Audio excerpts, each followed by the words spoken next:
With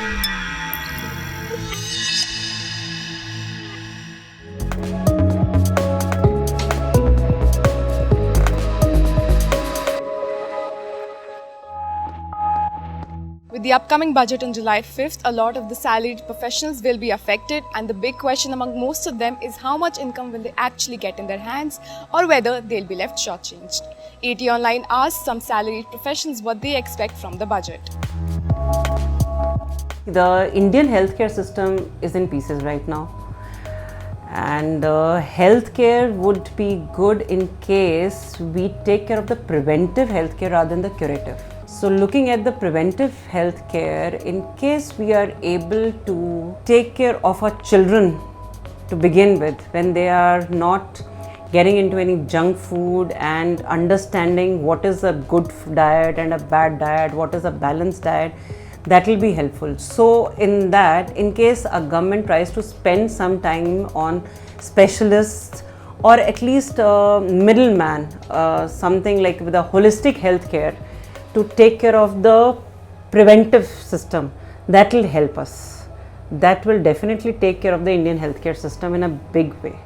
The best part would be in case Ayush comes into place, like a integrated system of yoga, naturopathy and Unani medication, siddha, everything along with allopathy. If it comes into place and we are able to follow certain things, then the preventive part is taken care, that can be pretty helpful.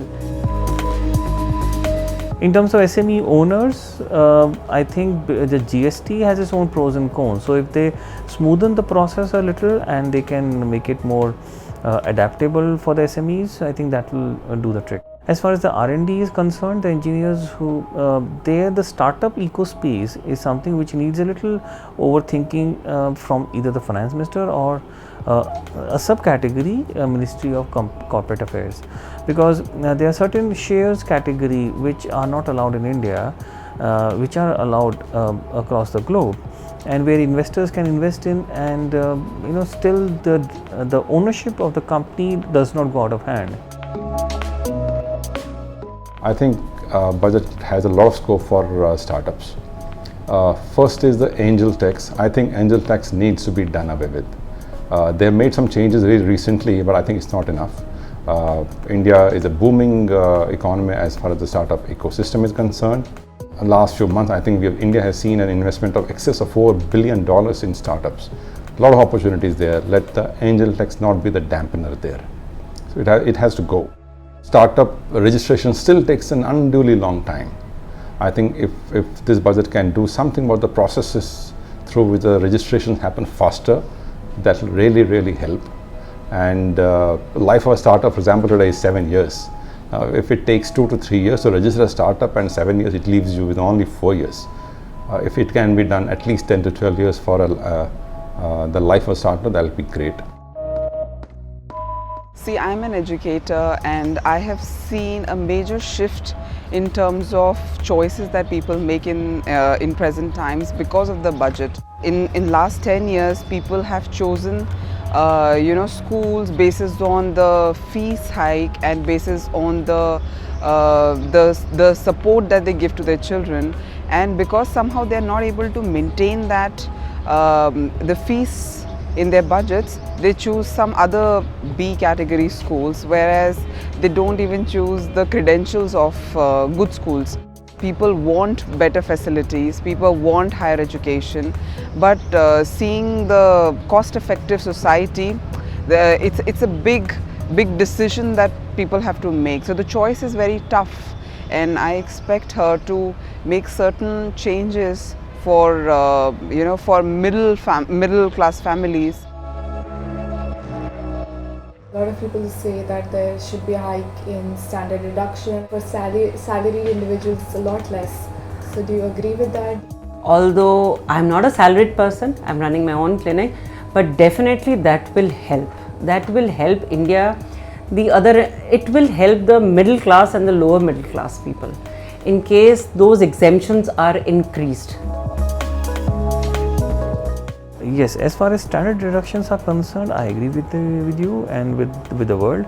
Standard deductions need to be optimized, because salaried are the ones which comprises of the middle class of India, which is the highest by volume. And any business plan, if you look at international, when they come to India, the first figure on this slide is the size of middle class in India. And we are talking about the middle class in India in terms of standard deduction. So if you give them some breather there, the consumption story of India will suddenly become attractive more than what it is today. So I think yes, standard deductions need to be readjusted. So as far as the individuals are concerned, the taxation exemption limit definitely has to go up. Like I mentioned, it's 2.5 lakhs right now. It has to go to 5 lakhs at least. Now, whether they do this in terms of increasing standard deduction or increasing the basic limit of exemption, that's fine. It can be a combination of both. Standard deduction of, I think it's 50,000 right now. It can go up to at least a lakh, lakh and a half, and the exemption limit goes up. Or an individual must get at least 5 to 6 lakhs of tax-free income is in hands. And this will also trigger consumption in the economy, which is going to be trigger for the overall development as well. So a great case for increasing standard deduction or the exemption limits. I would say the earnings which a consultant or a entrepreneur would make would be much higher than a salaried person, and these deductions are the only source for future savings for them. So for them it is like really required, so that they are able to plan their lives. After a certain given time, they may not be able to sustain in that work-life balance, and this is something which they bank upon, and it is really required, and I'm sure our finance minister should and will look into it.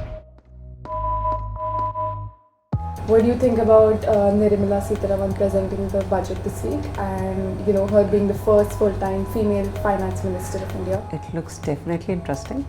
For the first time, a woman is taking care of the Indian finances, and I'm pretty hopeful.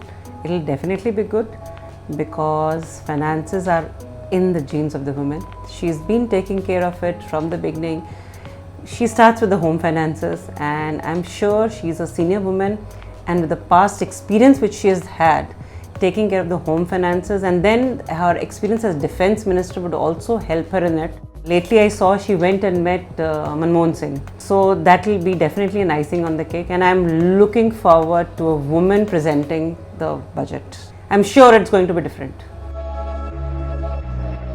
What matters is that she has done a phenomenal job in her earlier assignment as a defense minister. So I would rather have pretty high hopes in terms of integrity, and the quality of the work she deliver, the kind of reforms that everybody is expecting out of her. So very good expectation, and I'm very happy that she is a finance minister. I think Nirmala Sitharaman comes across as someone who is extremely a no-nonsense person, an extremely strong person. She's broken the ceiling, as you all know, along with Sushma Swaraj before her. And I think she's going to be setting a pretty decent standards as the finance minister. She has been an extremely successful defense minister as well, but I think she'll do a great job as a finance minister. It's a great feeling that a female has come to such a nice post, and I feel that females somehow are able to maintain a balance between leisure, between home, between work life, and I have great expectations that she will somehow maintain that for females as well as for other genders in the society.